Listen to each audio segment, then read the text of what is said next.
Baik, Assalamualaikum warahmatullahi wabarakatuh. Salam sejahtera untuk kita semua. Shalom, Om Swastiastu, Namo Buddhaya, salam kebajikan.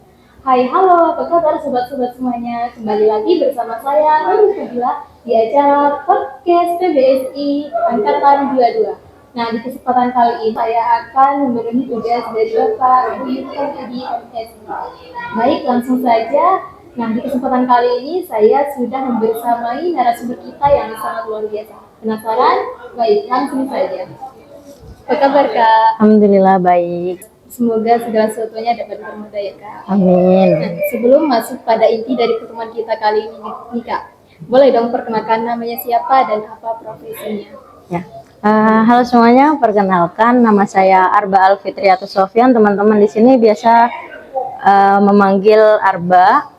Saya profesinya sebenarnya mahasiswi, masih kuliah, tapi sembari menjalankan usaha print. Gitu. Oh, gitu ya.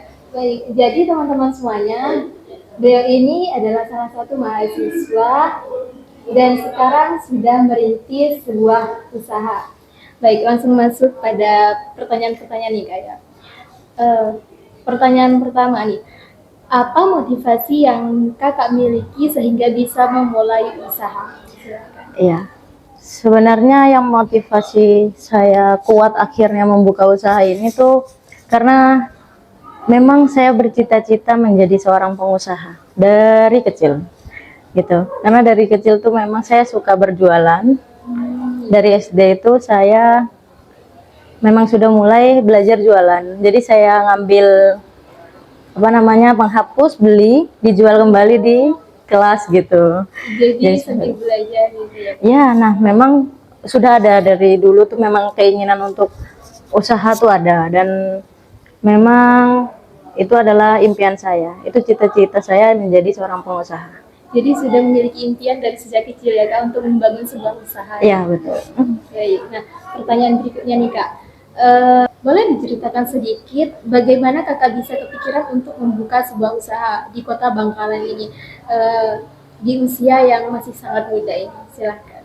Iya, jadi kepikirannya tuh soalnya gini, kan saya kuliah ya, saya pasti punya teman, dan itu bagian dari relasi. Saya otomatis sudah punya target sasaran, minimal saya sudah punya target pasarnya itu adalah rekan-rekan saya. Walaupun belum luas, tapi teman-teman saya jadi dipermudah. Itu menguntungkan saya.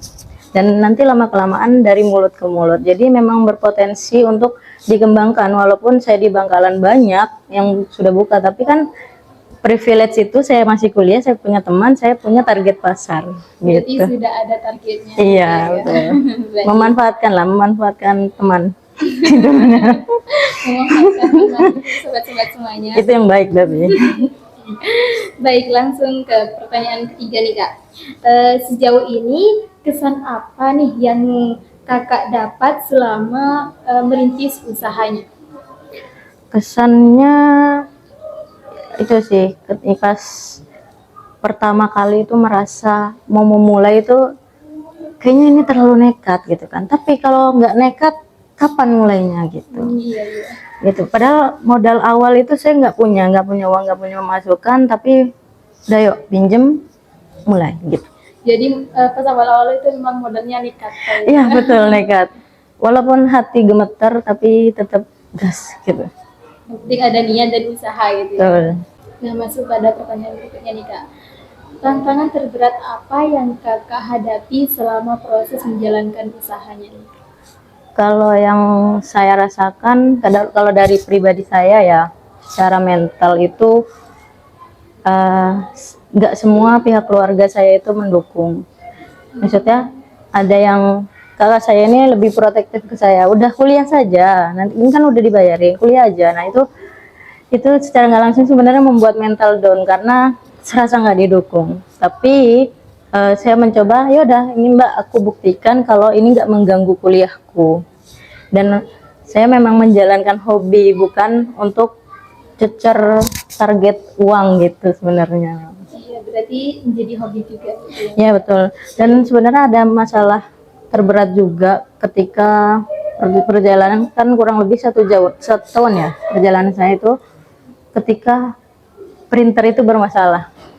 Gimana tuh Aduh, nah jadi pas printer itu bermasalah, ketika menerima pelanggan terakhir terus printernya macet. Saya belum ngerti itu printernya harus diapakan, terus gimana, belum mengenal printer itu gitu. Akhirnya ya udah di stop dulu untuk penerimaan orderan lah gitu. Tapi nggak lama di vakum gitu ya? Iya, jadi semasa itu ada mungkin seminggu, 2 minggu atau 3 minggu lah gitu. Saya stop untuk nggak nerima pesanan gitu. Jadi nganggur gitu. Ya betul. Jadi fokus ke ini perbaiki dulu gitu. Nah, pertanyaan berikutnya Kak. Menurut Kakak nih yang sudah memiliki usaha sendiri di usia muda, pekerjaan yang paling berat menurut Kakak bagi kalangan generasi muda saat ini itu apa? Karena kan kalau saya lihat nih sekarang generasi muda itu lebih condong bermain gadget gitu Kak, tanpa memikirkan apa ya pendidikannya atau masa depan atau pekerjaannya gitu. Iya, Kak. lebih lama di depan layar kaca ya, layar HP gitu daripada dengan dunia nyatanya. Gitu, Kak. Kalau saya sih pekerjaan terberat, semua pekerjaan itu ada masa berat dan masa ringannya sebenarnya. Jadi enggak setiap pekerjaan, seringan apapun pekerjaannya pasti ada masa berat dan masa ringannya. Nah, tapi yang terberat itu adalah memulainya.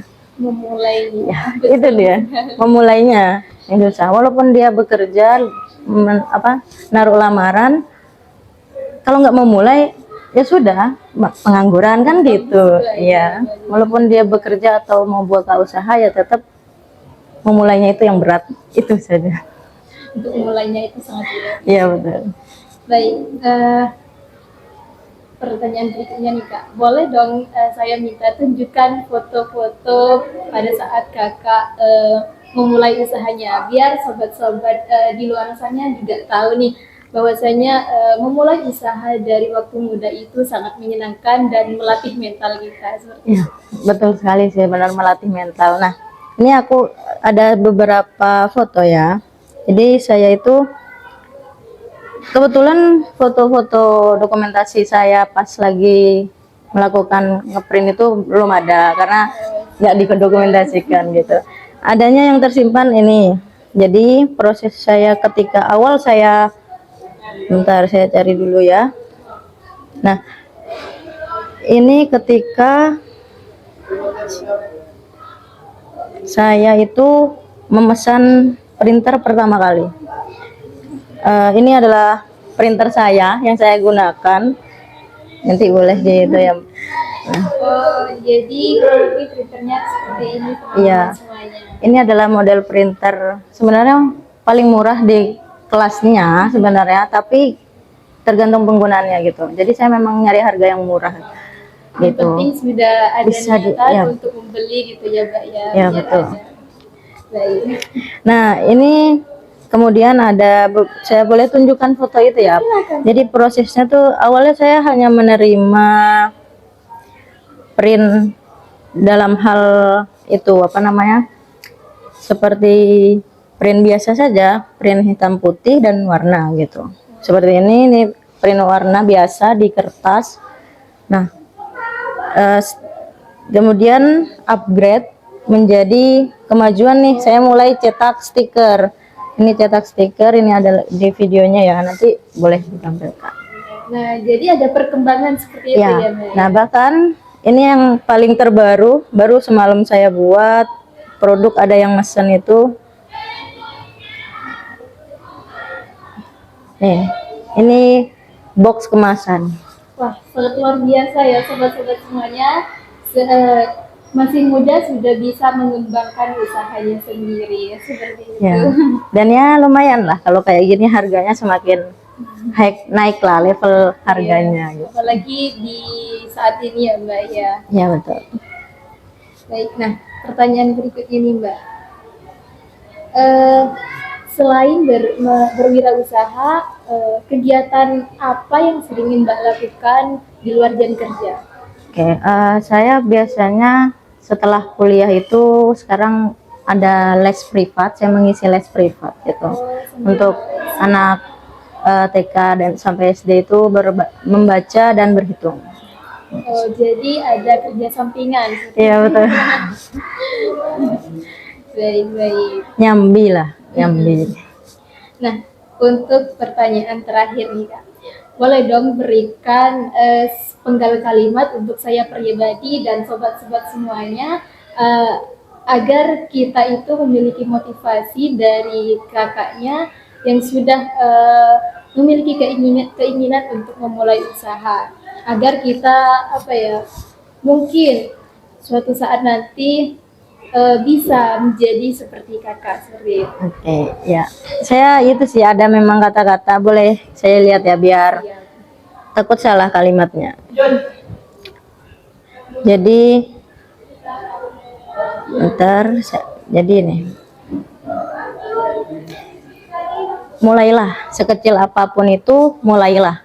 Karena ketika kita diam, bisa jadi orang lain sudah menempati terlebih dahulu tempat yang seharusnya kita berada.